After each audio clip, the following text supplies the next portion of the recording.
जय Hind and hello guys, स्वागत है आपका आपके अपने YouTube चैनल ज्ञानदेह होस्ट में। और इस वीडियो में मैं आपको बताने वाला हूं यूनियन पब्लिक सर्विस कमीशन यानी कि यूपीएससी सिविल सर्विसेज यानी कि आईएएस आईएफएस ऑनलाइन फॉर्म 2026 के बारे में, जो कि आपकी फाइनली स्टार्ट हो चुके हैं। गाइस, आप लोग यूपीएससी सिविल सर्विसेज 2026 के लिए अपने फॉर्म 4 फरवरी 2026 से लेकर के 24 फरवरी 2026 तक भर पाएंगे। इस वीडियो के अंदर आपको OTR से लेकर प्रिंट तक कंप्लीट जानकारी दी जाएगी। बहुत ही अच्छे से आपको अच्छे से एक्सप्लेन किया जाएगा ताकि आपसे फॉर्म भरने में कोई भी मिस्टेक ना हो। चलिए शुरू करते हैं। गाइस, अगर आपने अभी तक वीडियो को लाइक शेयर नहीं किया हो तो कर दे और चैनल को सब्सक्राइब करके बेल आइकन ऑन कर ले। फिर जो लिंक मैंने आपको इस वीडियो को डिस्क्रिप्शन में दिया है, आप ओपन करेंगे, आपके सामने इस फॉर्म की जानकारी आएगी, जहां पर आपको ये जानने को मिलेगा कि किस डेट से लेकर के किस डेट तक आप फॉर्म को भर पाएंगे। एज लिमिट आपकी 21 से 32 साल के बीच रखी गई है।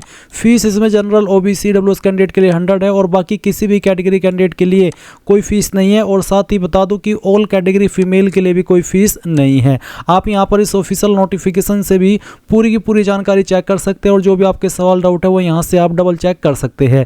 ये सभी इन्फॉर्मेशन चेक करते हुए आप यहां पर नीचे की तरफ आएंगे स्क्रॉल करते हुए, और आपको एक वीडियो भी देखने को मिलेगी जो कि मैंने जब रिसेंटली ND एंड CDS के फॉर्म भरे गए थे तब बनाई थी। इसमें मैंने आपको बताया कि कैसे आपको लाइव फोटो अपलोड करना है, कैसे आपको फोटो एंड सिग्नेचर अपलोड करना है, कैसे आपको अपने ये प्रोसेस मोबाइल से करना है, उसको फोटो को बनाना है और फिर अपलोड करना है। ये सब जानकारी इस वीडियो के अंदर दी गई है। तो अगर आपको ये फॉर्म भरते समय फोटो में कोई भी अपलोड करने में इशू आए, आप एक बार इस वीडियो को वॉच कर लेना। अब ये सब इन्फॉर्मेशन जानने के बाद अगर आप इसमें अप्लाई करने के लिए एलिजिबल है तो आप इंपॉर्टेंट लिंक के सेक्शन से apply online link through OTR इसके ऊपर क्लिक करेंगे। देन आपके सामने ये पोर्टल आ जाएगा जो कि आप यहाँ पर वीडियो में देख सकते हैं। इसमें यहाँ पर गाइज आ जाने के बाद में मैं आपको बता दूं कि अगर आपने इस पोर्टल का इस्तेमाल करके पहले कोई फॉर्म भरा है तो आपका अकाउंट बना हुआ है, आप यहाँ पर डायरेक्टली लॉगिन करेंगे। इसके लिए आपको लॉगिन पर क्लिक करना है और 3 माध्यम से आप लॉगिन हो सकते हैं। पहला है मोबाइल एंड OTP, यानी कि वो नंबर जो कि आपने यहाँ पर रजिस्टर किया है, और फिर आप ये कैप्चा कोड डाल करके सेंड OTP करेंगे। आपके इस नंबर पर OTP जाएगा जो कि आप यहाँ पर डाल करके लॉगिन हो जाएंगे।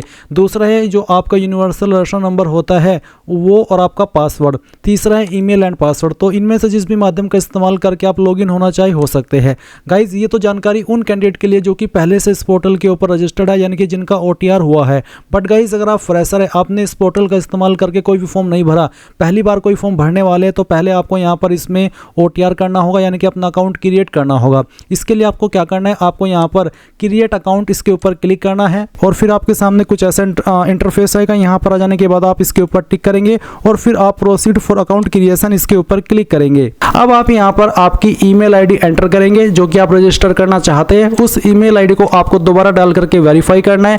यहाँ पर ये कैप्चा कोड डालना है, इसके ऊपर टिक करना है और गेट OTP यहाँ पर क्लिक करना है। अब गाइज, जो आपने अभी ईमेल आईडी रजिस्टर की है उसके ऊपर एक OTP गया होगा, आपको ईमेल चेक करनी है, OTP मिल जाएगा। जैसे ही OTP मिल जाए आप यहाँ पर डालेंगे और वेरीफाई ईमेल के ऊपर क्लिक करके इसको वेरीफाई कर देंगे। अब आप यहाँ से ओके करेंगे। ओके करने के बाद सेम वे में आप आपका नंबर वेरीफाई करेंगे। तो पहले नंबर यहाँ पर डाल दीजिए और फिर उसको दोबारा डाल करके वेरीफाई कीजिए, कैप्चा कोड फिल कीजिए, यहाँ पर टिक कीजिए और गेट OTP के ऊपर क्लिक कीजिए। इसके बाद में आपके नंबर के ऊपर भी OTP जाएगा, आप यहाँ पर उसको डाल दीजिएगा और वेरीफाई मोबाइल नंबर इसके ऊपर क्लिक करके इसको वेरीफाई कर दीजिएगा। अब आप यहाँ पर एक न्यू पासवर्ड अपना बनाएंगे। पासवर्ड आपका कैसा हो उसका एग्जाम्पल आप यहाँ पर देख लीजिए। पासवर्ड के अंदर इंग्लिश का कैपिटल लेटर कम से कम 1, स्मॉल लेटर कम से कम 1, इसके बाद में कोई एक स्पेशल कैरेक्टर और साथ ही डिजिट, कुछ इस तरह का पासवर्ड आप यहाँ पर बना लेंगे जिसमें तीनों चीजें होनी चाहिए। साथ ही साथ आपके पासवर्ड की लेंथ यहाँ पर 8 से 16 कैरेक्टर के बीच में होनी चाहिए। तो जो मैंने डेमो दिया है आपको पासवर्ड का, उसके आप उसको ध्यान में रखते हुए आप यहाँ पर पासवर्ड डालेंगे, उसको दोबारा डाल करके वेरीफाई करेंगे और फिर क्रिएट पासवर्ड के ऊपर क्लिक करेंगे। क्रिएट पासवर्ड पर क्लिक करने के बाद आप देखेंगे congratulation you have successfully created your account. अब आप यहाँ से ओके कर देंगे। इसके बाद कंटिन्यू टू लॉगिन यहाँ पर क्लिक करेंगे। अब आप यहाँ पर आपका मोबाइल नंबर डालेंगे जो कि अभी आपने रजिस्टर किया है, ये कैप्चा कोड डालेंगे और सेंड OTP के ऊपर क्लिक करेंगे। इसके बाद में आपके नंबर के ऊपर OTP जाएगा, वो OTP यहाँ पर डाल करके वैलिडेट OTP इसके ऊपर क्लिक कर दीजिए। अब गाइज, आप यहाँ पर आपके डैशबोर्ड में आ जाएंगे, जैसे कि आप वीडियो में देख सकते हैं। आप यहाँ पर लॉग आउट और आपका registered email address and number देख पा रहे हैं। अभी आपको क्या करना है, आप यहाँ पर यूनिवर्सल रजिस्ट्रेशन इसके ऊपर क्लिक करेंगे। अब गाइज, आपके सामने यहाँ पर कुछ ऐसा इंटरफेस आएगा जैसे कि आप वीडियो में देख सकते सकते हैं। यहाँ पर आपको जो आपका नाम फिल करना है, अगर आपके नाम में 3 वर्ड है जैसे कि फर्स्ट नेम, मिडिल नेम और लास्ट नेम, तो आप यहाँ पर कैसे भरेंगे उसका एग्जांपल आपको दिया है। अगर आपके नाम में 2 वर्ड है तो आप फुल जो नेम है उसमें फर्स्ट नेम भरेंगे और मिडिल नेम खाली छोड़ देंगे and then last name enter करेंगे। और अगर आपके नाम में सिर्फ आपका सिंगल नेम है तो आप यहाँ पर सिर्फ फर्स्ट नेम भरेंगे, मिडिल नेम और लास्ट नेम खाली छोड़ देंगे। इसके बाद आप यहाँ पर आपकी जो 10वीं की इन्फॉर्मेशन है वो आपको 10th के सर्टिफिकेट के अकॉर्डिंग भरनी है और जो नंबर आप यहाँ पर दे रहे हैं या जो आपने दिया है वो आधार के साथ में लिंक होना चाहिए। तो आप प्रोसीड फॉर यूनिवर्सल रजिस्ट्रेशन इसके ऊपर आप क्लिक कर दीजिए। इसके ऊपर क्लिक करने के बाद अब यहाँ पर सबसे पहले आपको आपका फर्स्ट नेम एंटर करना है। अगर मिडिल नेम है तो जैसे कि मैंने कहा आप डाल देंगे, नहीं तो खाली छोड़ देंगे। फिर जो आपका लास्ट नेम है वो आपको यहाँ पर एंटर कर देना है।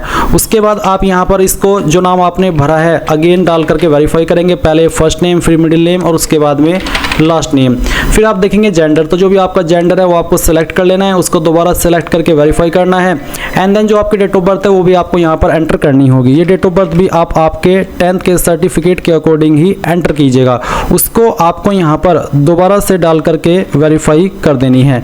ये एंटर करने के बाद देखेंगे फादर फुल नेम, तो जो आपको आपके पिताजी है उनका नाम आपको यहाँ पर एंटर करना है। पूरा नाम आप यहाँ पर एंटर कीजिएगा, उसको दोबारा डाल करके वेरीफाई कर दीजिएगा एंड देन आपकी जो माताजी है उनका नाम आपको यहाँ पर एंटर करना है, इसको दोबारा डाल करके वेरीफाई कर देना है। इसके बाद आप यहाँ पर गार्जियन नेम, तो आपके गार्जियन कोई भी हो सकते हैं, जैसे कि आपके फादर या फिर ब्रदर या फिर आपकी बहन, कोई भी हो सकते हैं। तो जो भी है वो आप यहाँ पर एंटर कर दीजिएगा। उसके बाद में देखेंगे कंफर्म गार्जियन नेम, तो अगर आप गार्जियन नेम दे रहे हैं तो आप यहाँ पर उसको दोबारा डाल करके वेरीफाई कर देंगे और अगर आप नहीं दे रहे तो खाली छोड़ दीजिए और उसके बाद नेक्स्ट एंड रिव्यू इसके ऊपर क्लिक कीजिए। अब जो आपने इन्फॉर्मेशन भरी है वो आपके सामने है, आप इन सभी को चेक कर लेंगे और अगर आपको लगता है कि कोई जानकारी गलत हो गई है तो आप एडिट के ऊपर क्लिक करके एडिट कर लेना, नहीं तो सबमिट कर दीजिएगा। यहाँ पर बोला है कि do you want to submit your identity profile detail, क्या आप इसको सबमिट करना चाहते हैं? अगर हाँ तो आप यहाँ पर यस कर देंगे, फिर ये डिटेल्स आपकी सबमिट हो जाएगी। अब आपसे यहाँ पर पूछा है select from where you completed 10th class matriculation equivalent board examination, आपने आपकी 10वीं कहाँ से की है, इंडिया या फिर आउटसाइड इंडिया, जहाँ से भी की है वो आप सिलेक्ट कर लीजिए। अगर इंडिया तो इंडिया सेलेक्ट करने के बाद में यहाँ पर आपको बताना है कि आपने कौन सी स्टेट से आपकी 10वीं की है, फिर आपको यहाँ पर आपकी स्टेट को दोबारा सेलेक्ट करके वेरीफाई करना है। फिर है 10th class matriculation board name, तो बेसिकली आपको बताना कि किस बोर्ड से की है, तो जो भी बोर्ड नेम है आपका सेलेक्ट कर लीजिए, उसको दोबारा सेलेक्ट करके वेरीफाई कर लीजिए। किस साल के अंदर आपने पास कर ली थी वो आपको यहाँ पर एंटर करना है, दोबारा से इस ईयर को आपको यहाँ पर डाल करके वेरीफाई करना होगा। फिर आप यहाँ पर देखेंगे passing certificate number as per 10th class certificate, basically आपको आपका सर्टिफिकेट नंबर डालना है, 10वीं का आपको सर्टिफिकेट चेक करना है, उसके ऊपर आपको ये सर्टिफिकेट नंबर मिल जाएगा, तो उसको दोबारा डाल करके आप यहाँ पर वेरीफाई कर देना।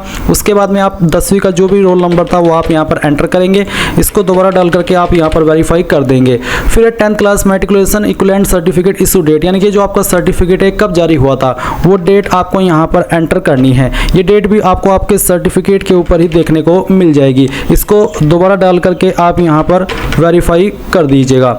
इसके बाद आप यहाँ पर देखेंगे grade system as per board certificate, यानी कि आपका जो नंबर था 10वीं का वो किसके अंदर था, CGPA या फिर आपको बोला है certificate only require a pass and where marks not given, यानी कि अगर आपके सर्टिफिकेट में मार्क्स नहीं दिए गए थे, जिन्होंने कोरोना टाइम में किए थे और उनको सिर्फ सर्टिफिकेट मिला है तो वो ये वाला ऑप्शन सेलेक्ट कर सकते हैं। और अगर आपके नंबर परसेंटेज में है तो आप यहाँ पर परसेंटेज मार्क्स ये वाला ऑप्शन सेलेक्ट कर लीजिएगा और उसके बाद में जो आपकी परसेंटेज थी वो आप यहाँ पर डाल दीजिएगा। इसके बाद आप यहाँ पर आप 10th का सर्टिफिकेट अपलोड करेंगे, जिसका साइज 50 से 300 KB के बीच में होना चाहिए और फॉर्मेट PDF का रहना चाहिए। साथ ही साथ जो आप फाइल को नाम देंगे वो आप देंगे बोर्ड अंडरस्कोर सर्टिफिकेट, और ये जो फाइल है वो PDF के फॉर्मेट में अपलोड करनी है। तो अगर आपकी फाइल इमेज के अंदर है तो आप उसको PDF में कैसे अपलोड करेंगे वो जान लीजिए।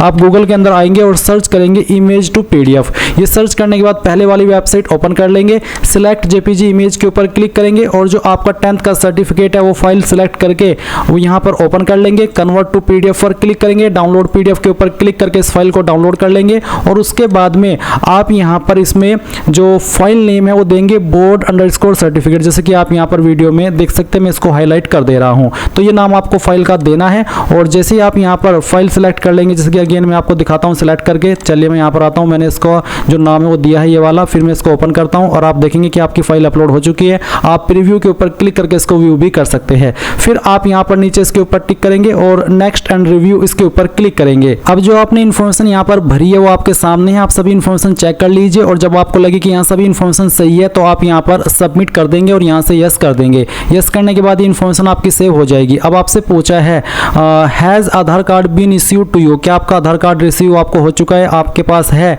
Yes I have Aadhaar card and consent to verification through virtual ID, या फिर I don't want to proceed with Aadhaar verification. और पहला है कि yes I have been issued Aadhaar card and consent to proceed for verification. तो अगर आपके पास आधार है और आप उसके माध्यम से कंसेंट देना चाहते हैं अपना, तो इसके ऊपर टिक कर दीजिएगा। फिर जो आधार नंबर है वो यहाँ पर डाल दीजिएगा, एक कैप्चा कोड फिल कीजिएगा और गेट आधार ओटीपी इसके ऊपर क्लिक कीजिएगा। गाइज जैसे ही आप आधार ओटीपी वेरीफाई कर देंगे तो आप अगले इंटरफेस पर आएंगे। पर यहाँ पर अगर आपके पास आधार नहीं है या फिर आप यहाँ पर आधार वेरिफिकेशन नहीं करना चाहते, I don't want to proceed with Aadhaar verification, आप ये माध्यम सेलेक्ट कर लेंगे और उसके बाद में नेक्स्ट के ऊपर क्लिक करेंगे। फिर आप यहाँ पर कोई एक अन्य आईडी भी दे सकते हैं। जो कैंडिडेट यहाँ पर आधार कार्ड की इन्फॉर्मेशन न देकर के किसी और आईडी से आगे बढ़ रहे हैं, उनको एग्जाम सेंटर पर नॉर्मल कैंडिडेट से 1 घंटा पहले पहुंचना होगा। तो जो भी आप दे रहे हैं वो आप यहाँ पर सिलेक्ट कर लीजिए इनमें से आईडी, फिर उसका नंबर यहाँ पर डाल दीजिए और उस आईडी को आपको यहाँ पर अपलोड कर देना है, जिसका फॉर्मेट जेपीजी का रखा है और साइज 20 से 200 KB के बीच में होना चाहिए। गाइज यहाँ पर जो आप आईडी अपलोड करेंगे उसका जो नाम देना है फाइल का, वो आपको ID_ कार्ड ये देना है और फिर अपलोड फोटो ID कार्ड इसके ऊपर क्लिक करके आप इसको यहाँ पर सेव कर देना और उसके बाद आप यहाँ पर नेक्स्ट एंड रिव्यू इसके ऊपर क्लिक करेंगे। फिर जो आपकी डिटेल्स हैं वो वेरीफाई होगी, आप इसको चेक करके सबमिट कर देना और यहाँ से यस कर देना। उसके बाद आप ओके करेंगे। ओके करने के बाद ये इन्फॉर्मेशन आपके सामने आएगी। जो भी इन्फॉर्मेशन आपने यहाँ पर अभी तक भरी है वो सभी आपके सामने है। अगर आप इन भरी हुई जानकारी को ये देख रहे हैं कि हाँ मैंने सभी जानकारी भर ली है और लॉक करना चाहते हैं, तो आप यहाँ पर लॉक एंड सबमिट इसके ऊपर क्लिक करके इसको सबमिट कर देंगे। और अगर आप एडिट करना चाहते हैं, कोई जानकारी गलत हो गई है, तो एडिट के ऊपर क्लिक करके एडिट कर लेना, नहीं तो आप लॉक एंड सबमिट इसके ऊपर क्लिक करेंगे। इसके बाद आप यहाँ पर यस कर देंगे और आप देखेंगे do you want to lock and generate universal registration number, क्या आप बिल्कुल लॉक करना चाहते हैं और अपना रजिस्ट्रेशन नंबर जो कि है यूनिवर्सल वाला उसको जनरेट करना चाहते हैं, तो आप यस प्रोसीड इसके ऊपर क्लिक कर दीजिए। अब आपको यूआरएन नंबर मिल चुका है, यूआरएन मतलब यूनिवर्सल रजिस्ट्रेशन नंबर, तो आप इसको नोट कर लीजिएगा। अब आप यहाँ से ओके कर दीजिए। ओके करने के बाद आप देखेंगे proceed for common application form. अब गाइज आप यहाँ पर कॉमन एप्लीकेशन फॉर्म की जानकारी भरेंगे। इसके लिए आपको proceed for common application form इसके ऊपर क्लिक करना है। इसके ऊपर क्लिक करने के बाद आप यहाँ पर जो आपकी पर्सनल प्रोफाइल है पहले उसकी जानकारी भरेंगे। मैंने पहले से ही इस वेबसाइट के ऊपर OTR करके रखा है, इसलिए मेरी जानकारी यहाँ पर पहले से भरी हुई है और मैं यहाँ पर आपकी सहूलियत के लिए अपनी जानकारी को एडिट करके दिखाऊंगा कि कहाँ पर आपको क्या जानकारी भरनी है, ताकि आप बहुत ही अच्छे से अपनी इस जानकारी को भर सके। तो चलिए मैं यहाँ पर एडिट के ऊपर क्लिक करता हूँ। जब आप पहली बार OTR कर रहे होंगे तो आपको यहाँ पर कुछ ऐसा इंटरफेस देखने को मिलेगा, जहाँ पर आपको सबसे पहले बताना है पैलेस ऑफ बर्थ, जिसमें कि पूछा कि is your palace of birth in India और अब्रोड, यानी कि क्या आप इंडिया के निवासी या फिर आउटसाइड इंडिया, तो आप इंडिया सेलेक्ट कर लेंगे। उसके बाद आपको आपकी स्टेट सेलेक्ट करनी होगी और उसके बाद फिर जो आपकी डिस्ट्रिक्ट है वो भी आप सिलेक्ट कर लेंगे। देन यहाँ पर आपको आपके विलेज, टाउन, सिटी जो भी है उसका नाम डालना है, आपके पोस्ट ऑफिस का नाम यहाँ पर फिल करना है, फिर यहाँ पर आपका जो भी पिन कोड है वो आपको डाल देना है। नीचे अल्टरनेट कॉन्टैक्ट इन्फॉर्मेशन, जिसमें कि आप कोई अन्य आपका व्हाट्सअप नंबर है वो दे सकते हैं, आपकी सेकंड ईमेल आईडी दे सकते हैं, आपका सेकंड मोबाइल नंबर दे सकते हैं,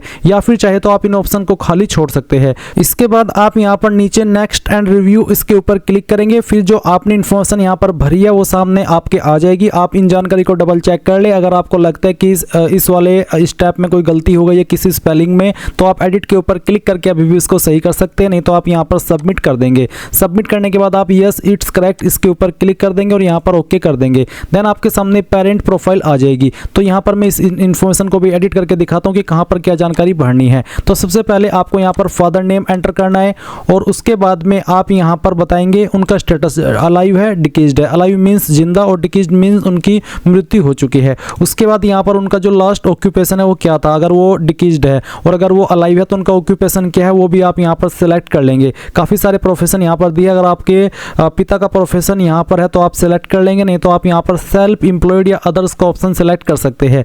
उसके बाद नेशनलिटी में आपको सिटीजन ऑफ इंडिया सेलेक्ट कर लेना है अगर आप इंडियन हैं। फिर आप यहाँ पर बताएंगे state to which your father originally belonged, यानी कि कौन सी स्टेट के आपके फादर निवासी थे वो स्टेट आपको सेलेक्ट कर लेनी है। फिर कौन सी डिस्ट्रिक्ट के निवासी थे वो डिस्ट्रिक्ट भी आपको सेलेक्ट करनी होगी। एंड देन नीचे आपको सेम वे में आपकी माता जी का जो डिटेल है वो देना है, जिसमें कि आप माता का जो नाम है वो एंटर करेंगे और यहाँ पर उनका जो स्टेटस है बताएंगे कि अलाइव है या फिर डिकीज्ड है। इसके अलावा उनका ऑक्यूपेशन क्या है वो आप सेलेक्ट कर लेंगे। जितने भी प्रोफेशन यहाँ पर दिए गए इनमें से कोई भी एक profession, home maker means housewife, तो जो भी है प्रोफेशन आपकी माता जी का वो आप सेलेक्ट कर लेना। फिर उनकी एनुअल इनकम अगर कोई है, आपका प्रोफेशन होम मेकर के अलावा कुछ और है तो आप उनकी एनुअल इनकम यहाँ पर भर देंगे जितनी भी है, नहीं तो आप यहाँ पर 0 लिख देंगे। फिर नेशनलिटी के अंदर आप सिटीजन ऑफ इंडिया सेलेक्ट कर लेंगे और इसके बाद में यहाँ पर बताएंगे कौन सी स्टेट के निवासी है आपकी माता जी और फिर कौन सी डिस्ट्रिक्ट की निवासी है वो भी आप यहाँ पर सेलेक्ट कर लेंगे। इसके बाद गाइज आप नेक्स्ट एंड रिव्यू इसके ऊपर क्लिक करेंगे। आपके द्वारा भरी गई जानकारी यहाँ पर आ चुकी है। आप इन जानकारी को डबल चेक कर ले, जब आपको लगे कि हाँ ये सभी इन्फॉर्मेशन सही है जो मैंने भरी है, तब आप सबमिट के ऊपर क्लिक करके यस अपडेट इसके ऊपर क्लिक कर देंगे। फिर यहाँ पर ओके करने के बाद आपके सामने आएगी आपकी सोशल कैटेगरी प्रोफाइल। तो चलिए मैं यहाँ पर इसको एडिट करके दिखाता हूँ। तो आपके सामने यहाँ पर सबसे पहले सिलेक्ट कम्युनिटी का ऑप्शन आएगा। तो जो भी आपकी कास्ट कैटेगरी है जैसे कि एसटी, ओबीसी, अनरिजर्व्ड यानी कि जनरल या फिर ईडब्ल्यूएस, अगर मान लीजिए आप एसटी है तो आप एसटी सेलेक्ट कर लेंगे। उसके संबंध में आपको बोला कि upload a valid and readable copy of the caste certificate issued by the competent authority as evidence, यानी कि आपको कास्ट सर्टिफिकेट अपलोड भी करना होगा जो कि रीडेबल हो, यानी कि ऐसा ना हो कि जो आपने अपलोड किया है उसमें डिटेल सही से समझ में ना आ रही हो। It will be subject to physical verification if incorrect evidence is uploaded the reason cell stand cancelled, यानी कि जब आपका डॉक्यूमेंट वेरिफिकेशन होगा उस वक्त कोई भी इसमें गलती पाई गई तो आपका फॉर्म रिजेक्ट कर दिया जाएगा, आपका कैंडिडेचर रद्द कर दिया जाएगा। इसलिए सही डिटेल यहाँ पर आपको देनी होगी। अब आता है यहाँ पर सर्टिफिकेट नंबर। तो जो भी आपका कास्ट सर्टिफिकेट है उसके ऊपर जो नंबर है वो यहाँ पर आपको डालना है। मैं आपको अगेन बता दूं कि आपका कास्ट सर्टिफिकेट सेंट्रल का बना होना चाहिए। फिर यहाँ पर है ऑफिस ऑफ इश्यूइंग अथॉरिटी, यानी कि जिस अथॉरिटी ने आपका जो सर्टिफिकेट है वो जारी किया है वो ऑफिस कहाँ पर है, उस ऑफिस को यहाँ पर आपको बताना होगा। तो अगर मैं डेमो के लिए या फिर एग्जाम्पल के लिए आपको बताऊं कि जो मेरा सर्टिफिकेट है वो तहसीलदार ने जारी किया है तो आप यहाँ पर ऑफिस ऑफ इश्यूइंग अथॉरिटी में तहसीलदार ऑफिस लिख सकते हैं। या फिर अगर आपका सर्टिफिकेट एसडीएम ने जारी किया है, डीएम ने जारी किया है, मजिस्ट्रेट ने जारी किया है, किसी और पोस्ट के अधिकारी ने जारी किया, तो जहाँ पर भी उसका ऑफिस है उस ऑफिस का जो एड्रेस है वो आप यहाँ पर लिख सकते हैं। फिर आता है डेजिग्नेशन ऑफ इश्यूइंग अथॉरिटी, यानी कि किस पोस्ट के अधिकारी ने इसको जारी किया है। ये सर्टिफिकेट आपका generally tehsildar, deputy revenue officer not below the rank of tehsildar या फिर सब डिविजनल ऑफिसर, इन पोस्ट के अधिकारी द्वारा जारी होता है। तो अगर आपके सर्टिफिकेट के ऊपर हिंदी में लिखा है पोस्ट के अधिकारी का नाम, तो आप उसको इंग्लिश में कन्वर्ट करके जो भी पोस्ट बनती है वो पोस्ट आप यहाँ पर सेलेक्ट कर लीजिएगा। उसके बाद कौन सी स्टेट के द्वारा जारी हुआ है वो स्टेट आप सेलेक्ट कर लेंगे। किस डेट में आपका सर्टिफिकेट जारी हुआ है वो डेट भी आपको यहाँ पर एंटर कर देनी है, जो भी आपकी डेट है। उसके बाद में गाइज आप देखेंगे एड्रेस ऑफ इश्यूइंग अथॉरिटी, यानी कि जो आपका सर्टिफिकेट जारी हुआ है वो कौन सी अथॉरिटी के द्वारा जारी हुआ है और उसका एड्रेस कहाँ पर है। ऊपर आपने लिखा है ऑफिस ऑफ इश्यूइंग अथॉरिटी और यहाँ पर है आपका एड्रेस ऑफ इश्यूइंग अथॉरिटी। तो यहाँ पर जिस भी अथॉरिटी ने आपका सर्टिफिकेट जारी किया है उसका जो भी एड्रेस है वो एड्रेस आप यहाँ पर लिख देना। मैंने यहाँ पर दोनों में सेम चीज़ लिखी है, इसमें चाहे कोई आप जो मैंने चीज़ें बताई है वो आप लिखे तो कोई प्रॉब्लम नहीं होगी, क्योंकि ये जो सर्टिफिकेट है वो अलग अलग पोस्ट के अधिकारी द्वारा जारी होता है। तो जहाँ पर भी उसका ऑफिस है ऊपर आप वो लिख दे और यहाँ पर जहाँ पर उनका एड्रेस है वो एड्रेस आप यहाँ पर एड्रेस ऑफ इश्यूइंग अथॉरिटी में फिल कर दे, कोई भी प्रॉब्लम नहीं आएगी। फिर यहाँ पर आता है name of caste tribe community as per community certificate. तो जो आपका कास्ट है या ट्राइब है, कम्युनिटी है, वो क्या है वो आप यहाँ पर लिख देना। फिर उसके बाद में central list with serial number caste tribe community, आप यहाँ पर क्लिक है टू सी लिस्ट, इसके ऊपर क्लिक करके ये भी देख सकते हैं कि जो आपकी कास्ट है या फिर जो आपकी ट्राइब है वो सेंट्रल लिस्ट में कहाँ पर आती है, उसका सीरियल नंबर आपको यहाँ पर देना है। जैसे कि यहाँ पर आपके सामने ये जो कास्ट की लिस्ट है वो आ चुकी है।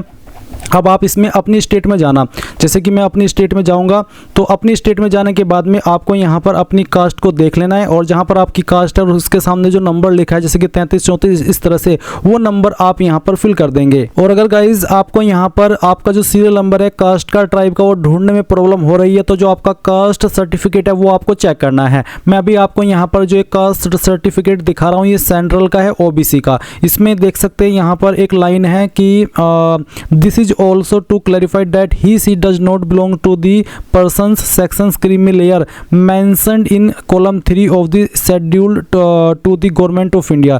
यानी कि यहाँ पर जो नंबर आता है वो नंबर यहाँ पर 3 दिया है कॉलम 3, तो आप यहाँ पर जो आपकी डिटेल है उसमें इस तरह से जो सीरियल नंबर है कास्ट का ट्राइब का कम्युनिटी का वो फिल कर देना। ये मैंने आपको ओबीसी का दिखाया और इसी वीडियो के अंदर मैं आगे आपको बताऊंगा कि अगर आप ओबीसी है तो कैसे आपको कास्ट सर्टिफिकेट की जानकारी भरनी है।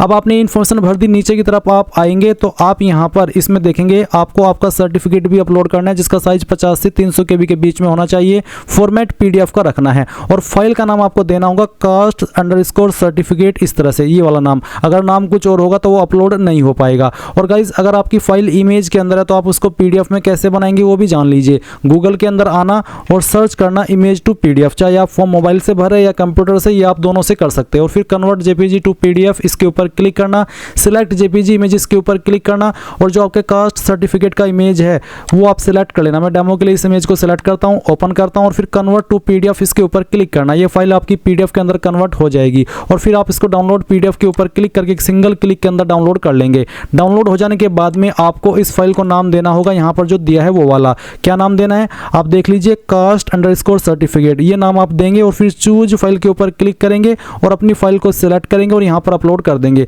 अगर यहाँ पर आपसे अपलोड नहीं हो रही है तो आप fetch caste certificate from DigiLocker, अगर आपने आपका कास्ट सर्टिफिकेट डिजिलॉकर के ऊपर अपलोड करके रखा है तो आप यहाँ पर डिजिलॉकर के माध्यम से भी आपका कास्ट सर्टिफिकेट फैच करा सकते हैं। और फिर जब आप यहाँ पर सर्टिफिकेट अपलोड कर दे तो प्रीव्यू के ऊपर क्लिक करके आप उसको देख भी सकते हैं और फिर आप यहाँ पर टिक करके यहाँ पर जो आपका रिव्यू एंड सबमिट है इसके ऊपर क्लिक करेंगे। अब गाइज ये इन्फॉर्मेशन तो मैंने दी है ST कैटेगरी कैंडिडेट के लिए। अगर आप OBC है तो आप यहाँ पर कैसे इन्फॉर्मेशन भरेंगे वो जान लीजिए। आप यहाँ पर सेलेक्ट कम्युनिटी में OBC सेलेक्ट कर लेंगे, उसके बाद में पूछ जाएगा कि क्या आप क्रीमी लेयर में आते हैं या फिर नहीं आते हैं। अगर आते हैं तो यस करेंगे और फिर यहाँ पर यस करने पर आपको बोला कि if your father is in service indicated the post held by him, if retired indicate last post held by him. यानी कि अगर आपके फादर सर्विस में है तो आपको बताना है कि उनकी लास्ट पोस्ट कौन सी थी, या अगर अभी कर रहे हैं तो फिर भी आपको उनकी पोस्ट बतानी होगी। अदरवाइज आप यहाँ पर नॉट एप्लीकेबल लिख सकते हैं अगर वो किसी सर्विस में नहीं है। और अगर आप क्रीमी लेयर में नहीं आते तो आप यहाँ पर नो करेंगे और उसके बाद में यहाँ पर आपका कास्ट सर्टिफिकेट नंबर डालेंगे। अभी जो आप वीडियो में देख सकते हैं कास्ट सर्टिफिकेट है जो कि सेंट्रल का ही है OBC का। इसमें आप देख सकते हैं आवेदन क्रमांक और प्रमाण पत्र क्रमांक। तो जो यहाँ पर आवेदन क्रमांक है सर्टिफिकेट जो आपका प्रमाण पत्र क्रमांक है वो आपको सर्टिफिकेट नंबर पर डालना है। ये जो प्रमाण पत्र क्रमांक है ये आप सर्टिफिकेट नंबर में फिल करेंगे। उसके बाद में ऑफिस ऑफ इश्यूइंग अथॉरिटी, जो आपकी इश्यूइंग अथॉरिटी है उसका ऑफिस उसका जो ऑफिस है वो आप यहाँ पर लिखेंगे। जैसे कि यहाँ पर है जारीकर्ता केंद्र CSC गवर्नेंस जन सेवा केंद्र, ये जो है वो आप यहाँ पर लिख देंगे इसमें ऑफिस ऑफ इश्यूइंग अथॉरिटी। उसके बाद में डेजिग्नेशन ऑफ इश्यूइंग अथॉरिटी, कौन सी पोस्ट के अधिकारी ने इसको जारी किया है तो आप सर्टिफिकेट पर आएंगे और मैं अभी जो वीडियो में दिखा रहा हूँ ये आपका कास्ट सर्टिफिकेट ही है सेंट्रल का। इसमें आप देख सकते हैं सक्षम अधिकारी के बाद में लिखा है तहसीलदार। तो आप यहाँ पर इसमें जो भी पोस्ट आपके सर्टिफिकेट पर इस जगह पर लिखी हुई है वो पोस्ट आप सिलेक्ट कर लेंगे। उसके बाद में यहाँ पर है स्टेट, तो ये जो सर्टिफिकेट है उत्तर प्रदेश के द्वारा जारी हुआ है तो यहाँ पर मैं उत्तर प्रदेश सिलेक्ट कर लेता हूँ। उसके बाद में यहाँ पर है एड्रेस ऑफ इश्यूइंग अथॉरिटी, तो जो आपकी इश्यूइंग अथॉरिटी है उसका एड्रेस क्या है वो आपको यहाँ पर देना है। तो गाइज जहाँ जो भी आपकी अधिकारी की पोस्ट है जैसे कि तहसीलदार है तो जो आपके तहसीलदार का ऑफिस है जहाँ पर भी है वो तहसीलदार के ऑफिस का जो एड्रेस है वो एड्रेस आप यहाँ पर एड्रेस ऑफ इश्यूइंग अथॉरिटी में फिल कर देना। उसके बाद में आता है डेट ऑफ इशू, किस डेट में इशू है तो इस सर्टिफिकेट के ऊपर डेट है 15 फरवरी 2025। तो आपके सर्टिफिकेट के ऊपर जो भी यहाँ पर डेट लिखी हुई है वो डेट आप यहाँ पर लिख देंगे। उसके बाद में आप यहाँ पर देखेंगे यहाँ पर एक सवाल है is your father is in service indicate the post. अगर आपके फादर सर्विस सर्विस के अंदर है गवर्नमेंट में तो आप उनकी पोस्ट बताएंगे कि किस पोस्ट पर है। अगर वो रिटायर्ड हो चुके हैं तो उनकी लास्ट पोस्ट कौन सी थी वो आप बताएंगे। अगर वो सर्विस में नहीं है तो आप यहाँ पर नॉट एप्लीकेबल लिख देंगे। उसके बाद में name of caste tribe community, certificate के अकॉर्डिंग आपकी कास्ट ट्राइब कम्युनिटी कौन सी है वो आप यहाँ पर लिख देंगे। और अगर आप सर्टिफिकेट पर आएंगे तो आप देख सकते हैं इसमें यहाँ पर है Uttar Pradesh state belongs to the Teli community, तो यहाँ पर तेली कम्युनिटी लिखा है तो आप यही कम्युनिटी यहाँ से वहाँ पर लिख देंगे। उसके बाद में इसमें आपसे आपका सीरियल नंबर पूछा है, आपकी जो ट्राइब है, कास्ट है या फिर कम्युनिटी है, तो यहाँ पर अगर आप सर्टिफिकेट पर आएंगे तो इसमें बोला है कि this is also to clarify that he she does not belongs to the person section creamy layer mention column in 3, तो यहाँ पर 3 है तो मैं यहाँ पर 3 लिख दूंगा। तो इस तरह से आपको ये जानकारी भरनी है। फिर आप यहाँ पर कास्ट सर्टिफिकेट अपलोड करेंगे जिसका साइज 50 से 300 KB के बीच में होना चाहिए और फाइल का नाम कास्ट_ सर्टिफिकेट होना चाहिए। और उसके बाद में गाइज यहाँ पर आप चूज फाइल के ऊपर क्लिक करके इस फाइल को अपलोड कर देंगे। नीचे आती है पेरेंट डिटेल, यहाँ पर कुछ सवाल है जैसे कि does your father have pan, क्या आपके फादर के पास पैन है, पैन कार्ड है, अगर है तो यस करेंगे और यस करने पर आपको उनका पैन का जो नंबर है वो यहाँ पर डाल देना है। और उसके बाद में does your father have Aadhaar number, तो आप यहाँ पर यस करके उनका आधार नंबर डाल देंगे। क्या आपके माता जी के पास भी पैन नंबर है तो आप यस करके उनका पैन कार्ड का नंबर डाल देंगे। क्या आपकी माता जी के पास आधार नंबर है तो आप यस करके उनका भी आधार नंबर यहाँ पर डाल देंगे। फिर आप यहाँ पर टिक करेंगे और उसके बाद में आप यहाँ पर रिव्यू एंड सबमिट इसके ऊपर क्लिक करेंगे। इसके बाद आपने जो भी इंफॉर्मेशन यहाँ पर भरी है वो आपके सामने आ जाएगी। आप यहाँ पर नेक्स्ट के ऊपर क्लिक कर देंगे। इसके बाद यहाँ पर आपके सामने आएगी डिसेबिलिटी प्रोफाइल की जानकारी, जहाँ पर आपको पूछा है कि whether you are a PWD या फिर PWBD कैंडिडेट, अगर आप है तो यस, नहीं तो आप नो कर देंगे। उसके बाद में यहाँ पर have you ever been recommended as a PWD या फिर PWBD candidate in any exam conducted by UPSC in the past, यानी कि क्या पास्ट में आप कभी रिकमेंड किए गए PWD या फिर PWD कैंडिडेट के रूप में जो कि UPSC के द्वारा कंडक्ट किया गया हो, अगर हाँ तो यस, नहीं तो आप नो करेंगे। फिर यहाँ पर डिक्लेरेशन के ऊपर टिक करके आपको नेक्स्ट एंड रिव्यू के ऊपर क्लिक करना है और यहाँ से फिर आप इसको सबमिट कर देंगे और फिर यस इट्स करेक्ट इसके ऊपर क्लिक करेंगे। उसके बाद आपके सामने आपके एड्रेस की इन्फॉर्मेशन आ जाएगी। तो आप यहाँ पर इसमें एड्रेस की इन्फॉर्मेशन भरेंगे। पहले है माई एड्रेस, तो पहले आपको आपका खुद का एड्रेस भरना है। तो house number, apartment, building, street क्या है वो आप यहाँ पर लिखेंगे। आपकी स्टेट आपको यहाँ पर सिलेक्ट कर लेनी है, आपकी होम डिस्ट्रिक्ट आपको सिलेक्ट कर लेनी है। फिर आपका विलेज, टाउन, सिटी क्या है वो आपको यहाँ पर भर देना है। फिर आपका पिन कोड यहाँ पर आपको डालना है, आपका पोस्ट ऑफिस यहाँ पर लिख देना है। नीचे एक लाइन है कि is your permanent address same as correspondence address, यानी कि क्या आपका परमानेंट एड्रेस और जो आपका प्रेजेंट एड्रेस है वो सेम है। अगर हाँ तो यस, नहीं तो आप नो कर देंगे। यस करने पर आप नीचे देखेंगे आपका परमानेंट एड्रेस दिया गया है। तो परमानेंट एड्रेस में अगर आपका यहाँ पर नहीं आता तो आप खुद से हाउस नंबर, आपका स्टेट, आपका डिस्ट्रिक्ट, आपका विलेज, टाउन या फिर सिटी और उसके बाद में पिन कोड और आपका पोस्ट ऑफिस डाल देंगे। उसके बाद आप नेक्स्ट के ऊपर क्लिक करेंगे। नेक्स्ट के ऊपर क्लिक करने के बाद यहाँ पर आता है फादर लास्ट एड्रेस, क्योंकि मेरे जो पिताजी है वो डिकीज्ड है, यानी कि उनकी मृत्यु हो चुकी है, इसलिए यहाँ पर लास्ट एड्रेस का ऑप्शन है। अगर आपके पिताजी जिंदा है तो यहाँ पर आपका जो भी पिताजी का एड्रेस है वो आपको देना होगा। और आपको यहाँ पर एक सवाल भी पूछा है कि is your father address same as your correspondence address, यानी कि जो आपके पिताजी का एड्रेस है क्या वही आपका प्रेजेंट एड्रेस है। अगर हाँ तो यस, अगर नहीं तो नो करके अलग से भर सकते हैं। अगर यस करेंगे तो ऑटोमेटिकली जो एड्रेस आपने माई एड्रेस में भरा है वो यहाँ पर आ जाएगा। तो यहाँ पर आपका हाउस नंबर, आपका स्टेट, आपकी डिस्ट्रिक्ट, आपका विलेज, टाउन या सिटी, आपका पिन कोड और आपका पोस्ट ऑफिस आ जाएगा। फिर आप नेक्स्ट के ऊपर क्लिक करेंगे।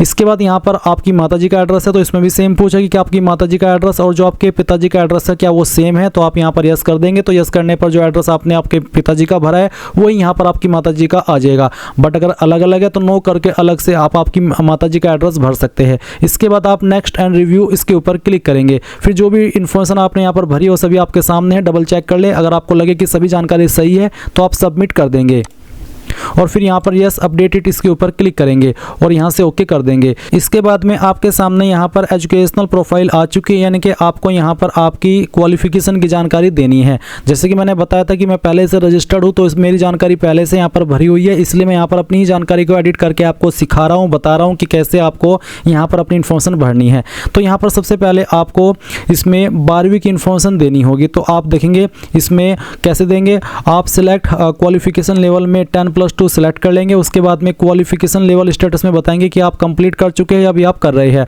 अगर अपेयरिंग आप सिलेक्ट करेंगे तो यहाँ पर आपको कुछ ऐसे ऑप्शन देखने को मिलेंगे जिसमें कि आपको select qualification pursuing state UT, यानी कि कहाँ से आप कर रहे हैं, किस स्टेट से कर रहे हैं, वो स्टेट आपको बतानी होगी। फिर आपको यहाँ पर आपका जो एग्जामिनेशन बोर्ड नेम है वो बताना होगा। तो जो भी बोर्ड है जैसे कि CBSE central board of secondary education, या फिर आपका कोई और बोर्ड स्टेट का जैसे कि UP board of high school and intermediate education, तो जो भी है वो आप सेलेक्ट कर लेना। उसके बाद स्कूल इंस्टीट्यूट कॉलेज नेम, तो जो भी आपके स्कूल का नाम है, कॉलेज का नाम है, वो आप यहाँ पर फिल कर देंगे खुद से। और फिर जो आपके पास 12वीं के अंदर सब्जेक्ट थे उन सब्जेक्ट के नाम आप यहाँ पर एक एक करके भरेंगे। आपको बोला है कि enter all your subject separated by commas, जैसे कि एग्जाम्पल भी इन्होंने दिया है, यानी कि आपको यहाँ पर सभी सब्जेक्ट को लिखना होगा कॉमा लगा करके, चाहे 5 थे चाहे फिर 4, जो भी आपके सब्जेक्ट थे वो आप यहाँ पर सभी लिख देंगे। उसके बाद आता है एंटर डेट ऑफ ज्वाइनिंग, यानी कि किस डेट में आपने 12वीं ज्वाइन की थी वो डेट आपको यहाँ पर बतानी है। अब अगर आपको एग्जैक्ट डेट मालूम नहीं है तो आप यहाँ पर एक जो एक्सपेक्टेड डेट होती है, जो अनुमानित डेट होती है कि हाँ यार उस टाइम पर मैंने ज्वाइन किया था, वो डेट आप यहाँ पर डाल सकते हैं। इसमें कोई भी प्रॉब्लम नहीं आएगी। तो जो भी आपकी ज्वाइनिंग डेट है वो आप यहाँ पर डाल देना। उसके बाद में enter expected date of completion, इनके कब तक आप कंप्लीट कर लेंगे उसकी एक्सपेक्टेड डेट, अनुमानित डेट आप यहाँ पर इसी तरह से भर देंगे जैसे कि आपने ज्वाइनिंग की डेट भरी है। उसके बाद में सिलेक्ट मीडियम ऑफ स्ट्रीम, आपका मीडियम ऑफ स्ट्रीम क्या है, हिंदी, कन्नड़, कश्मीरी, मैथिली, जो भी है वो आप सिलेक्ट कर लेना।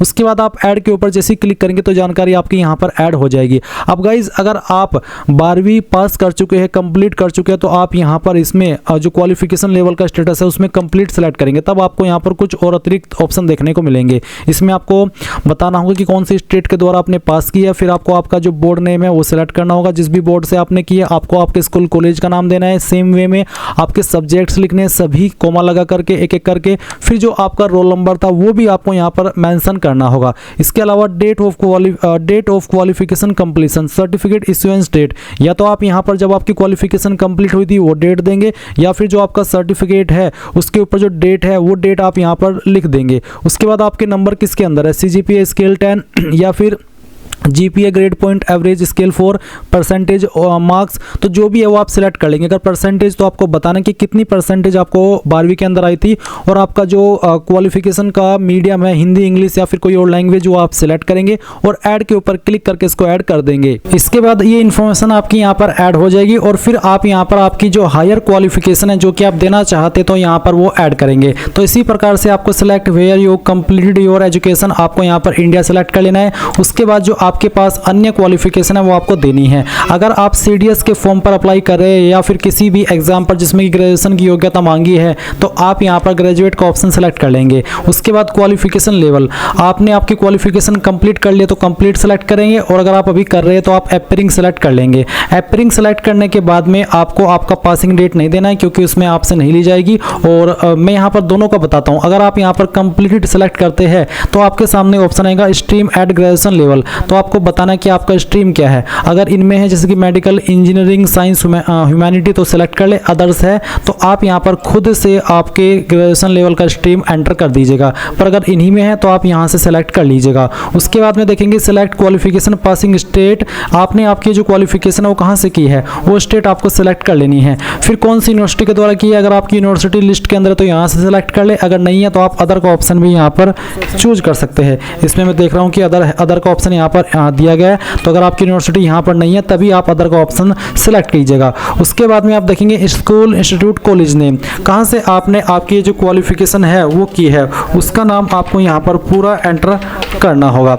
ये एंटर करने के बाद में आप देखेंगे यहाँ पर ग्रेजुएशन डिग्री, तो आपकी इनमें से कौन सी क्वालिफिकेशन है। अगर यहाँ पर जो लिस्ट है इसमें आपकी क्वालिफिकेशन दी गई है तो अच्छी बात है, नहीं तो अदर का ऑप्शन सेलेक्ट करके खुद से अपनी डिग्री का नाम यहाँ पर एंटर कर सकते हैं। पर अगर इन्हीं में है तो यहीं से आपको आपकी जो क्वालिफिकेशन है वो सिलेक्ट कर लेनी है। इसके बाद में आप यहाँ पर देखेंगे सब्जेक्ट्स ब्रांच, आपका सब्जेक्ट कौन सा है या फिर ब्रांच कौन सी है या फिर स्ट्रीम या फिर डिसिप्लिन, तो जो भी है वो आप यहाँ पर एंटर कर दीजिएगा। मैं डेमो के लिए भर करके दिखा रहा हूँ, आप आपके यहाँ पर तो सब्जेक्ट्स दे सकते हैं या फिर ब्रांच भी दे सकते हैं। फिर जो आपका रोल नंबर है वो आपको यहाँ पर फाइनल ईयर का रोल नंबर एंटर कर देना है जो भी है। Date of qualification completion certificate issuance date, आप यहाँ पर या तो आपकी क्वालिफिकेशन कंप्लीशन डेट देंगे या फिर जो आपका सर्टिफिकेट इशू हुआ है वो डेट आपको यहाँ पर भरनी होगी, पहले डे, फिर आपका मंथ और जो भी ईयर है वो आपको यहाँ पर इस तरह से एंटर कर देना है। ये मैं डेमो के लिए फिल करके दिखा रहा हूँ। उसके बाद किसके अंदर आपके नंबर है वो आप बताएंगे, अगर परसेंटेज तो परसेंटेज, अगर यहाँ पर बोला है कि certificate only requires a pass and where marks not given, अगर आपके सर्टिफिकेट के ऊपर मार्क्स नहीं दिए गए हैं तो आप ये ऑप्शन सेलेक्ट कर सकते हैं। अगर आपके नंबर CGPA के अंदर है तो आप CG वाला ऑप्शन सेलेक्ट कर लेंगे और आपके CGPA डाल देंगे, और अगर आपके नंबर परसेंटेज में है तो आप परसेंटेज सेलेक्ट करेंगे और यहाँ पर जो आपकी परसेंटेज है वो एंटर करेंगे। फिर सिलेक्ट मीडियम स्ट्रीम कोर्स, वो आपको बताना कि किस मीडियम के अंदर आपने ये जो आपका कोर्स है वो किया है। आपको यहाँ पर सभी लैंग्वेज के ऑप्शन देखने को मिलेंगे। अब आप जैसे ही ऐड के ऊपर क्लिक करेंगे तो ये जानकारी ऐड होकर के नीचे की तरफ आ जाएंगे। अगर गाइज आप यहाँ पर जो फॉर्म है वो भर रहे हैं अपीयरिंग क्वालिफिकेशन से, यानी कि आपकी क्वालिफिकेशन कंप्लीट नहीं हुई है, तो आप यहाँ पर देखेंगे एंटर डेट ऑफ ज्वाइनिंग, यानी कि दो ऑप्शन अलग होंगे जिसमें कि आपको डेट ऑफ ज्वाइनिंग देनी है और कब तक आप आपकी क्वालिफिकेशन पास कर लेंगे वो एक एक्सपेक्टेड डेट आपको देनी होगी। बाकी ऑप्शंस वैसे ही रहेंगे जैसे कि कंप्लीटेड वाले कैंडिडेट के सामने होते हैं। तो जो भी आपका स्टेटस है वो सिलेक्ट करके आप क्वालिफिकेशन फिल करेंगे और ऐड के ऊपर क्लिक कर देंगे। ऐड के ऊपर क्लिक करने के बाद में गाइज यहाँ पर जो क्वालिफिकेशन की जानकारी आपने ऐड की है वो आप यहाँ पर देख सकते हैं, और अगर आप कोई और क्वालिफिकेशन भी देना चाहते हैं आपके पास है तो आप यहाँ पर इसमें इंडिया सेलेक्ट करके सेम वे में जो आपके पास अन्य क्वालिफिकेशन अगर है तो कोई तो आप सेलेक्ट कर लीजिएगा जैसे कि post graduate, PhD, diploma, ITI जो भी है वो आप दे सकते हैं। नहीं तो आप नीचे की तरफ प्रीव्यू एंड नेक्स्ट इसके ऊपर क्लिक करेंगे और फिर गाइज आप यहाँ पर इसको सेव कर देंगे। फिर यहाँ पर आपके सामने एम्प्लॉयमेंट एक्सपीरियंस प्रोफाइल आ जाएगी। इसमें यहाँ पर पूछा है have you ever been self employed, क्या आप कभी सेल्फ एम्प्लॉयड रहे हैं, कोई काम किया था आपने? अगर हाँ तो यस करने पर आपको बताना होगा। एंटर नेचर ऑफ एम्प्लॉयमेंट, किस तरह का आपका एम्प्लॉयमेंट था, मंथली इनकम कितनी थी, कब आपने स्टार्ट किया था आपका जो भी जॉब था वो, और फिर कब तक आपने किया था वो आप यहाँ पर बताएंगे। आर यू स्टिल वर्किंग में नो करके आप बता देंगे कि कब तक आपने किया था, और अगर आप करंटली काम कर रहे हैं तो आप यस कर सकते हैं। उसके बाद में ऑर्गेनाइजेशन का नाम, उस कंपनी का नाम जहाँ पर आपने काम किया था, और प्लेस ऑफ एम्प्लॉयमेंट कहाँ पर आपने काम किया था उसका एड्रेस भी आपको देना होगा और ऐड के ऊपर क्लिक करना है। बट गाइज अगर आप नहीं देना चाहते, कोई छोटा मोटा काम किया था तो आप यहाँ पर इस वाले ऑप्शन में नो कर देना और फिर आप यहाँ पर नेक्स्ट के ऊपर क्लिक करेंगे। फिर आएगी एम्प्लॉयमेंट डिटेल जहाँ पर पूछा है have you ever been employed, क्या आप कभी आप कभी किसी और जॉब में एम्प्लॉयड रहे हैं। अभी जो आपने इन्फॉर्मेशन भरी ये भरी आपने सेल्फ एम्प्लॉयमेंट डिटेल की जो आपने खुद से किया था, और यह एम्प्लॉयमेंट डिटेल वो वाला जहाँ पर आपने कहीं और जाकर के किसी और कंपनी के अंदर काम किया था। अगर आपने किया था तो आप यस करके उसकी जानकारी भी सेम तरीके से भर सकते कि आपका जो एम्प्लॉयर टाइप था वो किस तरह का था, central government, state government, PSU या फिर प्राइवेट, फिर किस पोस्ट पर रहकर के काम किया, मंथली सैलरी कितनी मिलती थी। साथ ही सेल्फ एम्प्लॉयमेंट टाइप नेचर आपको बताना हो कि किस तरह का आपका काम था, अप्रेंटिस थी या part time, contract basis, ad hoc, temporary या परमानेंट। साथ ही enter detail of name of employer या फिर जो आपकी कंपनी थी उसका नाम आप यहाँ पर लिखेंगे। कब आपने स्टार्ट किया था वो आप पीरियड फ्रॉम में लिखेंगे और कब तक आपने किया था वो आप पीरियड 2 में डेट सेलेक्ट कर लेंगे। साथ ही आपका फील्ड क्या था, टीचिंग, नॉन टीचिंग, वो आप बताएंगे और उसका जो एड्रेस है कंपनी का जहाँ पर आपने काम किया वो देंगे। Selected work as supervisor, admin, junior scale, किस तरह के आप लेवल पर सिलेक्ट हुए थे वो आपको बताना होगा। सुपरवाइजर लेवल, मैनेजमेंट लेवल पर थे, हेड ऑफ ब्रांच थे या फिर अदर। साथ ही नेचर ऑफ ड्यूटीज आप बता देंगे और ऐड के ऊपर क्लिक करके ऐड कर देंगे। बट अगर आप नहीं हैं तो आप यहाँ पर नो कर देना। उसके बाद आप यहाँ पर रिव्यू एंड नेक्स्ट इसके ऊपर क्लिक करेंगे और फिर यहाँ से आप इसको सबमिट कर देंगे यस इट्स करेक्ट के ऊपर क्लिक करके।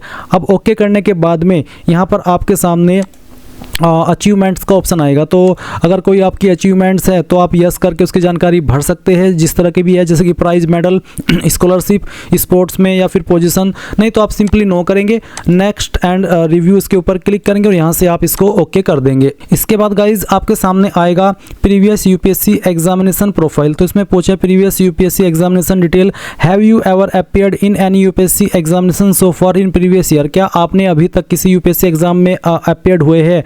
अगर आप हुए हैं तो आप यहाँ पर यस करेंगे और यस करने पर आप बताएंगे select name of examination recruitment test section, किस एग्जाम में या फिर रिक्रूटमेंट टेस्ट में आप अपेयर हुए हैं, किस साल के अंदर हुए हैं, आपका रोल नंबर देना होगा उस एग्जामिनेशन का।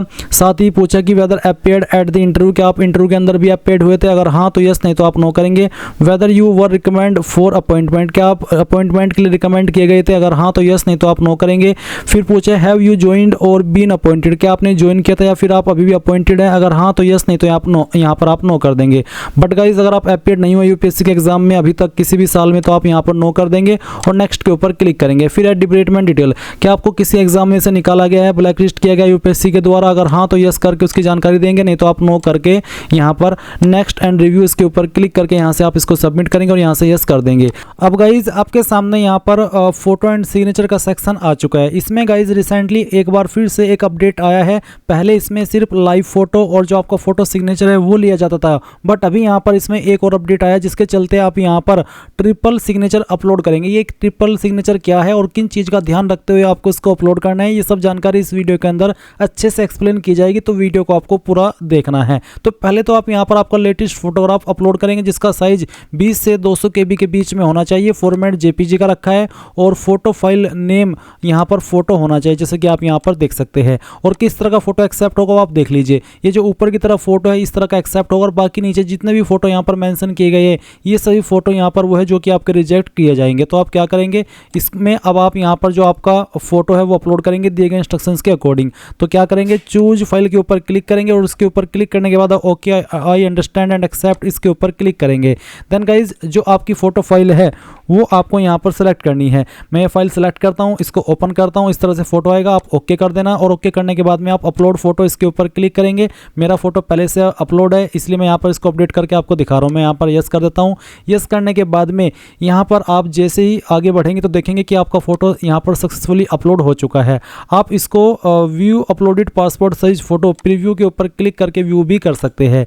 इसके बाद गाइज यहाँ पर आप देखेंगे कैप्चर लाइव फोटोग्राफ। अब आपको जो आपका लाइव फोटोग्राफ है वो कैप्चर करना है। इसमें आप इसको अपने डिवाइस से भी कर सकते हैं और अपने मोबाइल से भी कर सकते हैं। अगर आप मोबाइल से करना चाहते तो आप कैप्चर फ्रॉम मोबाइल ये सेलेक्ट करेंगे, आपके सामने QR कोड आएगा। इस QR कोड को अपने मोबाइल से स्कैन कीजिए और फिर लॉगिन होकर के डायरेक्टली आप आपका जो लाइव फोटो है वो कैप्चर कर लेंगे। तो गाइज जैसे ही आप यहाँ पर ये QR कोड स्कैन करेंगे और आपके सामने यहाँ पर कुछ ऐसा इंटरफेस आएगा। अगर आपको यहाँ पर ऐसा इंटरफेस स्कैन करने पर नहीं देखने को मिल रहा है, आप लॉग आउट हो जा रहे हैं, तो आपको अगेन QR कोड को स्कैन कर लेना है। उसके बाद में जब इस वाले इंटरफेस पर आप आ जाएंगे तो आप यहाँ पर नीचे की तरफ आएंगे और आपको बोला है कैप्चर फोटो। आप यहाँ पर कैप्चर फोटो इसके ऊपर क्लिक करेंगे, आपका जो कैमरा है वो ऑन हो जाएगा। अब आप यहाँ पर जो आपका फोटो है वो कैप्चर करेंगे। फोटो कैप्चर हो जाने के बाद में आप यहाँ पर राइट के आइकन पर ये जो राइट टिक है इसके ऊपर क्लिक कर देंगे। फिर यहाँ पर आपको इसको जो क्रॉप करना है वो कर लीजिए। इसमें आपको जो एक्स्ट्रा पार्ट है वो हटा देना है और बाकी को आप यहाँ पर क्रॉप कर देंगे।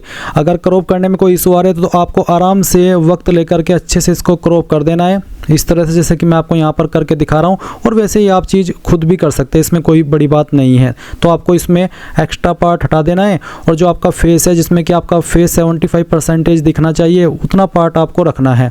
और उसके बाद आप नीचे स्क्रॉल करेंगे और फिर यहाँ पर आप क्रॉप के ऊपर क्लिक कर देंगे। क्रॉप के ऊपर क्लिक करने के बाद में आप यहाँ पर नीचे की तरफ आएंगे और अपलोड फोटो इसके ऊपर क्लिक करेंगे और फिर यस अपलोड इट इसके ऊपर क्लिक कर देंगे। यहाँ पर गाइस प्रोसेसिंग हो रही है और देख लीजिए your live photo has been uploaded successfully, please visit web portal and press view photo button to get uploaded photo. अब यहाँ पर गाइज आपको आपका सिग्नेचर अपलोड करना है। इसमें यहाँ पर बोला है अपडेट ट्रिपल सिग्नेचर या फिर अपलोड ट्रिपल सिग्नेचर। अब ये ट्रिपल सिग्नेचर क्या है पहले आप ये समझ लीजिए। आपको यहाँ पर इसकी गाइडलाइंस दी गई है, आप देख सकते हैं acceptable format specimen of signature. इसमें आपके 3 सिग्नेचर इस तरह से आपको करने हैं। सिग्नेचर यहाँ पर तरीका एक ही रहेगा जैसे कि आप देख सकते हैं फॉर्मेट JPG का और साइज 20 से 100 KB के बीच में रहना चाहिए और डायमेंशन आपका 350 से लेकर के 500 पिक्सल के बीच में रहना चाहिए। आप यहाँ पर देख लीजिए कि किस तरह का जो ट्रिपल सिग्नेचर है वो रिजेक्ट किया जाएगा। आपको एक ब्लैंक पेपर यानी कि कोरा कागज लेना है और उस पर आप देख सकते हैं कि इस तरह से अपने सिग्नेचर करने जैसे कि आप वीडियो में देख सकते हैं। नीचे यहाँ पर जो आपको फॉर्मेट दिए गए हैं ये वो है जो कि रिजेक्ट कर दे जाएंगे। अब आप क्या करेंगे, आपको यहाँ पर एक इन्होंने फॉर्मेट भी दिया है, तो आप click to download triple signature format इसके ऊपर क्लिक करेंगे और आपका एक जो फॉर्मेट है ट्रिपल सिग्नेचर का वो डाउनलोड हो जाएगा आपके मोबाइल या PC के अंदर। आप देख सकते हैं इस तरह का फॉर्मेट होगा। अब इसमें यहाँ पर 1 के सामने आपको सिग्नेचर कर देना है अपना, फिर 2 के सामने अपना सिग्नेचर करना है और फिर 3 पॉइंट के सामने भी अपना सिग्नेचर कर देना है। इसके बाद फिर आप इस फाइल को इस फॉर्मेट को अगेन स्कैन करेंगे और स्कैन करने के बाद आप यहाँ पर इसको अपलोड करेंगे। और अपलोड करने के लिए आपको क्या करना है, आप यहाँ पर सेम वे में चूज फाइल इसके ऊपर क्लिक करेंगे। चूज फाइल के ऊपर क्लिक करने के बाद आपको यहाँ पर okay I understand and accept इसके ऊपर क्लिक करना है। देन आपको यहाँ पर सिग्नेचर की फाइल को सिलेक्ट करना है, ओपन करना है। इस तरह से आपके सामने सिग्नेचर आएगा। अब आप यहाँ से ओके कीजिए और उसके बाद में आपको यहाँ से ओके कर देना है। इसके बाद गाइज आपका जो रजिस्ट्रेशन है वो कंप्लीट हो जाएगा, यानी कि जो आपका OTR है वो कंप्लीट हो जाएगा जैसे ही आप यहाँ पर ये प्रोसेस कंप्लीट कर लेते हैं। फिर उसके बाद आपको यहाँ पर एग्जामिनेशन के सेक्शन में आना है और अप्लाई फॉर एग्जामिनेशन इस सेक्शन के ऊपर क्लिक करना है। गाइज ये मैंने आपको इस वीडियो के अंदर OTR का ही प्रोसेस बताया है। नेक्स्ट वीडियो के अंदर आपको अप्लाई करने का प्रोसेस बताया जाएगा, तो आपको वेट करना है नेक्स्ट वीडियो के आने का, जहां पर आपको अच्छे से चीजें एक्सप्लेन की जाएगी कैसे आपको बाकी का फॉर्म भरना है। और कमेंट करना है कि वेटिंग फॉर पार्ट 2, ताकि मैं देख सकूं कि कितने एक्साइटेड है आप ये फॉर्म भरने के लिए। तो वीडियो को लाइक शेयर कर दीजिए एंड चैनल को सब्सक्राइब करके बेल आइकन ऑन कर लेना। आपका आधे से ज़्यादा काम हो चुका है और बस अब आपको इसमें सिर्फ 5 से 10 मिनट का ही प्रोसेस कंप्लीट करना है। So thanks for watching. जय हिंद।